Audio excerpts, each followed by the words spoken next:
Hi. So we are now in another month of 2021. We're entering into October. So now we're in the home stretch, as some people might want to think of it. Thank God we're out of 2021. And yet there's going to be a 2022 and a 23 and a 24. So how do we navigate that, right? And this month's theme on we've been riffing on light leader all year for 2021. And this month's theme is empower, which has been my dealy do. Like you can see my sign back there, empowered. And the reason why feeling empowered or accessing the power within you for me has been so important, because so much of my life, and I would imagine there's lots of people raising their hands. If not, you will be shortly, I think. I was not feeling oh so empowered. I did not have self-esteem. In fact, I think most of us that don't walk around or that walk around in the world, we all have pockets of low self-esteem, places where we doubt ourselves, where we don't necessarily feel connected to the power within us, to our inner confidence, our inner love, self-acceptance. And I know for me, I spent the beginning part of my life, I think I've said this before, but I'm going to say it again. When I was, in junior high and high school, I would make lists about things I wanted to improve on about me, which is really like things I want to change about myself, which is really like looking at, I'm making faces right now, which is really like looking at myself as the glass half empty, right? I didn't have these things, I thought, these qualities, so I needed to do this inner work about that. Now, where did that come from? That's a story for another day. But yeah, many of us must be carefully taught, right, not to have self-esteem. And if our family of origin, and many of us, our family of origin, doesn't have full, strong, healthy self-esteem, then the low self-esteem or the questioning ourselves gets passed down generation after generation. And this is true for many ancient wisdoms that teach you are less than, and therefore you need a certain someone. For women, it's you need a man, or for men, it's you need a woman, or now, you need another man. I don't know. But the idea that human beings are fundamentally flawed causes us not to feel empowered. Now, where did that idea come from? Well, there is a bunch of ancient scripts, ancient books. Well, I don't know, books that say, Adam and Eve and the apple and the serpent and falling off of and walking out of and being sent away and cast out and blah, blah, blah, blah, blah. So this develops an innate, fundamental lack within our consciousness, within our human consciousness. And that lack perpetuates itself, right? Until there's something or someone that says, no, you are so much more than that. And I know for me, I have throughout my life had so many wonderful, amazing friends that have always affirmed to me, I'm this lovely, amazing, intelligent person. But there was a part of me inside that felt fundamentally flawed. And again, where did that come from? I don't know, but hence the lists and making the lists. And were the lists ever crossed off? No, because underneath all of it was this idea that I was broken, that I wasn't good enough, right? And I know I'm speaking to so many people, But the truth that I've uncovered, which is what my work is now, is about living an empowered life, living a life from your own inner wisdom, the inner love that you are, and allowing yourself to accept yourself just the way you are, just the way you are. Now, that's a daunting task for many people. And part of what, in my experience, kind of needs to happen is you've got to clear space. And I talk about this all the time. You've got to clear, you got to Marie Kondo the negative thinking. You got to Marie Kondo out the places where you hang on to where you think you're fundamentally flawed. You got to get rid of it. And how do you do that? Well, you got to get to know yourself. And in the getting to know yourself, in my experience, I found that really there wasn't so much dark, yucky, gooey stuff in there that I thought if I really did that inner excavation, I would uncover, that I would uncover all the stuff that made me fundamentally flawed. Now, if you go back several centuries, right? The idea was that the master, like the Roman Empire, let's just start there. We could go further back, but was in charge of everything. And they were the elite, and they were the ones that knew. And everybody underneath them was chattel, was servants, was, not good enough. The caste society. And when you come from that kind of a hierarchy, and I've talked about this before on Empowering Chats, we have all been living in a hierarchical, is that a word? System where there's always top dog, there's always top gun, there's always somebody at the top, and everybody else is less than. Because if you can't achieve the top, then you must be less than. Except that who wants to stand up there by themselves, right? So in investigating, I'm encouraging you all to do this. I have a couple of clients that are starting that work right now of investigating how do you get to know yourself, and how do you get to trust yourself when you haven't, and how do you get to believe in yourself when you didn't. So this is all part of empowerment. And by the way, I have a really great workbook. You might as well get it and either do it to close out 2021 or open 2022. It's called Live an Empowered Life, a 30-day journey.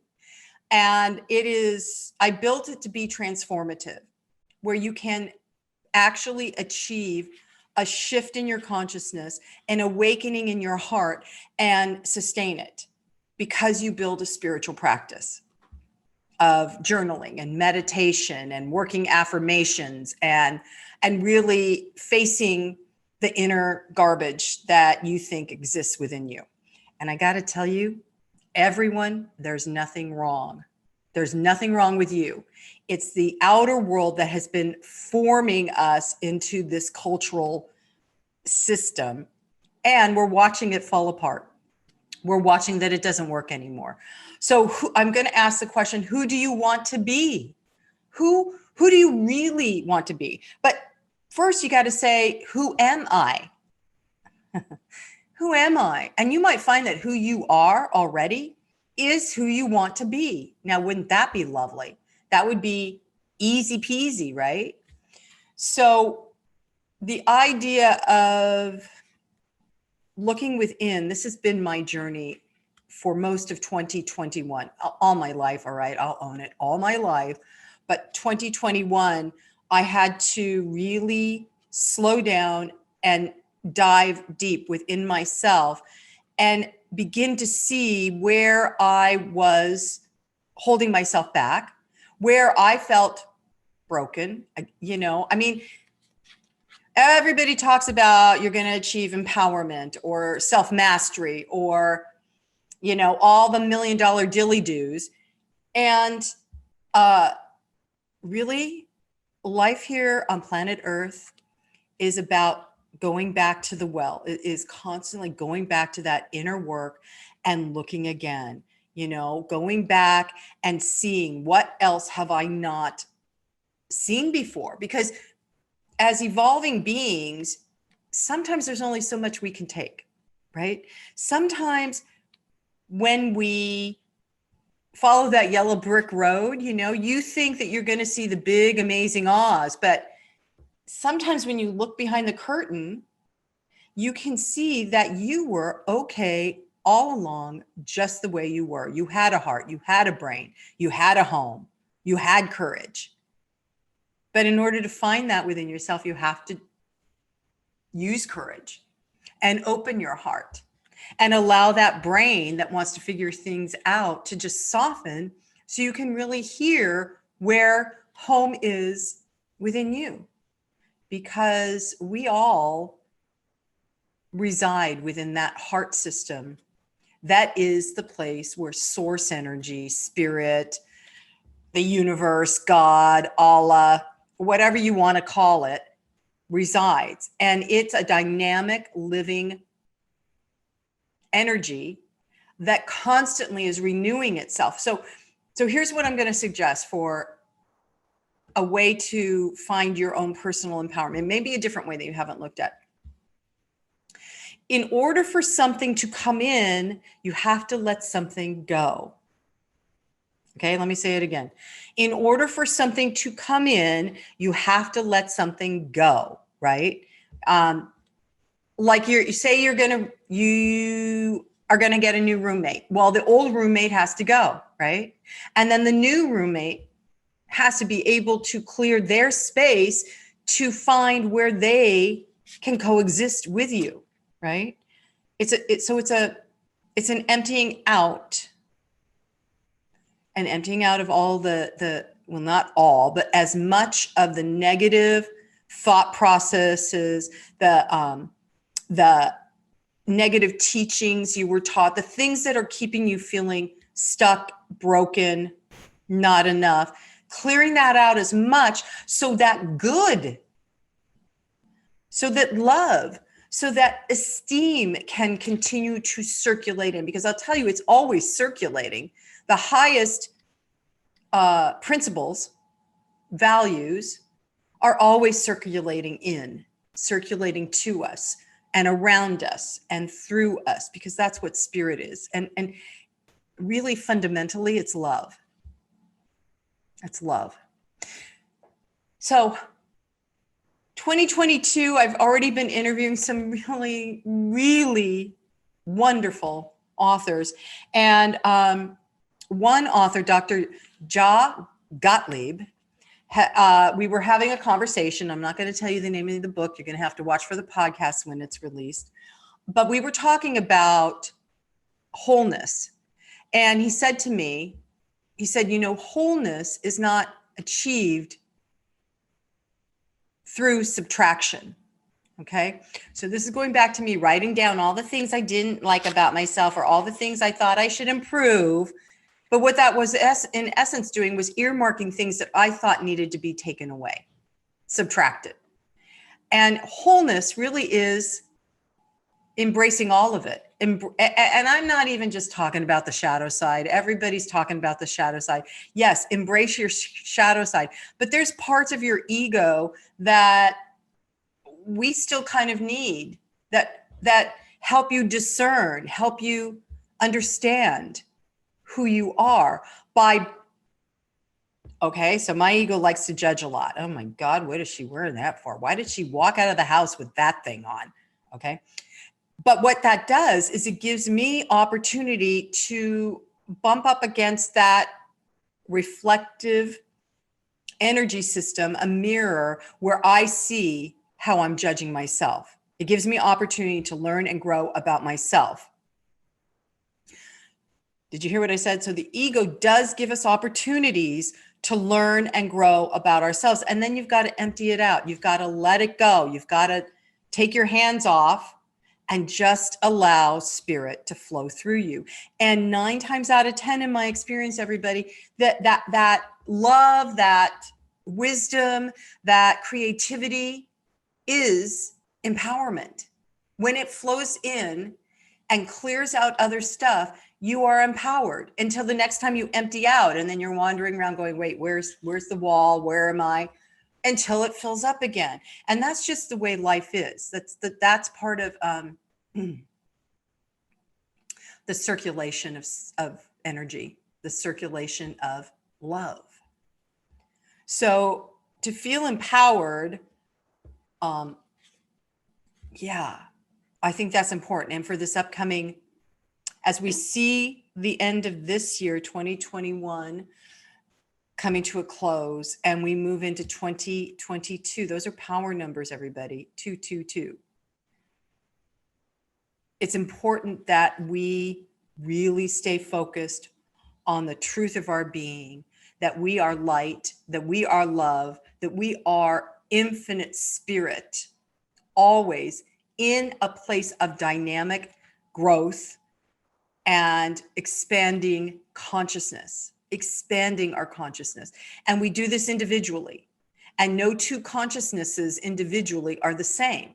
So it's important that we all work together, supporting each other in this expansion of consciousness, this expansion of love, because together we're more empowered than alone.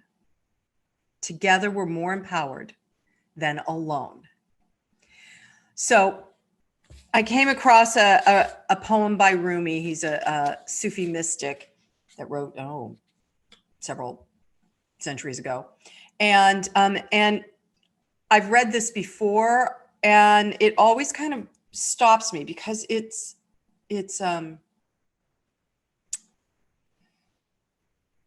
not well, I guess it's a paradox. It might create a conundrum within you, but it kind of speaks truth to what we're experiencing right now. And that while we want things to be good and pretty and bright and shiny and easy, sometimes they're not. So I'm just going to take a sip of my coffee. So this is a poem by Rumi.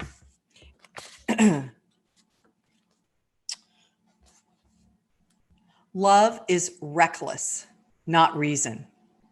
Reason seeks profit. Love comes on strong, consuming herself unabashed. Yet in the midst of suffering, love proceeds like a millstone, hard-surfaced and straightforward. Having died to self-interest, she risks everything and asks for nothing. Love gambles away every gift God bestows.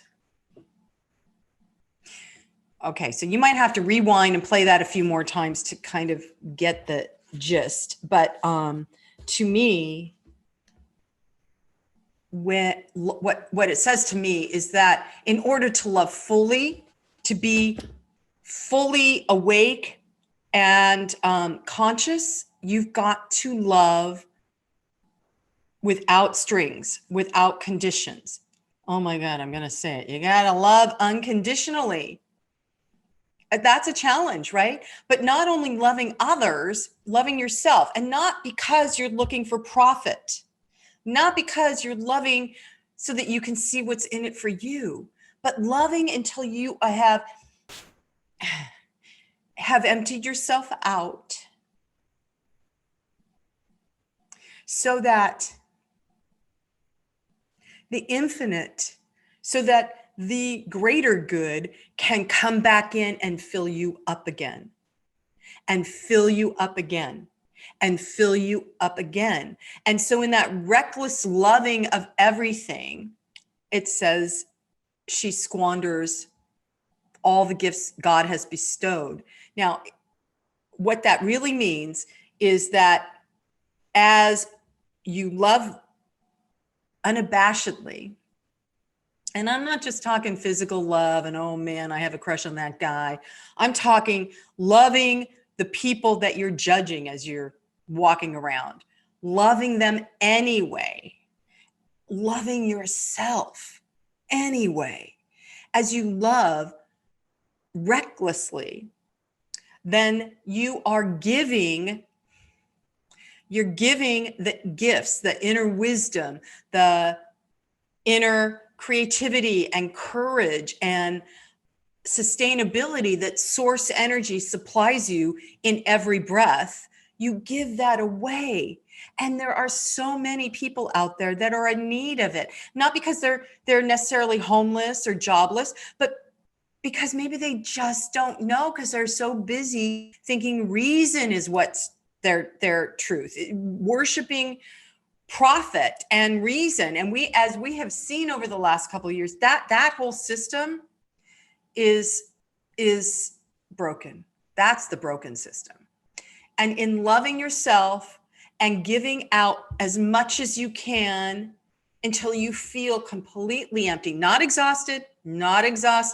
Believe me, I do that. And it doesn't get you anywhere. But loving from a heart full and a heart open. Loving until you feel empty. That's the gifts, right? That's giving more gifts than it is holding all the gifts that you think you've gotten, right? You know, oh, I got this nice house or this nice car or this great husband. But then to love more. And this is for anybody. Anybody can do this, and everybody needs it. And I'm investigating that for myself. You know, I don't talk about things that I am not attempting myself. I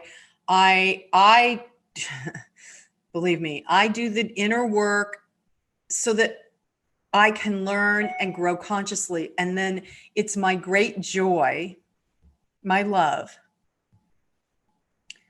Oh, I didn't think I was going to cry. Here we go again. To share it to whomever has ears to hear and eyes to see. Because we are at an amazing point in time, and being empowered, feeling empower, empathic, right? That is what's going to get us all through the rest of this 20s decade. And it's important to practice it now, and practice it by starting with yourself, loving yourself, accepting yourself, and all the stuff without subtraction. Just make it whole. Make yourself whole. Well, the truth is you're already whole. Just see yourself that way. Your wholeness was never diminished. Your light has never dimmed. It never has. It's just a matter of seeing it within yourself and saying, oh, there I am. There I am. So loving recklessly, yourself first, and then others, giving all the gifts that you can give through that energetic system of love. Let's see what happens. I can't wait to see. So that's our talk. That's our chat. Yeah. And go to SusanBurrell.com if you're curious about more. Until next time, and so it is, namaste.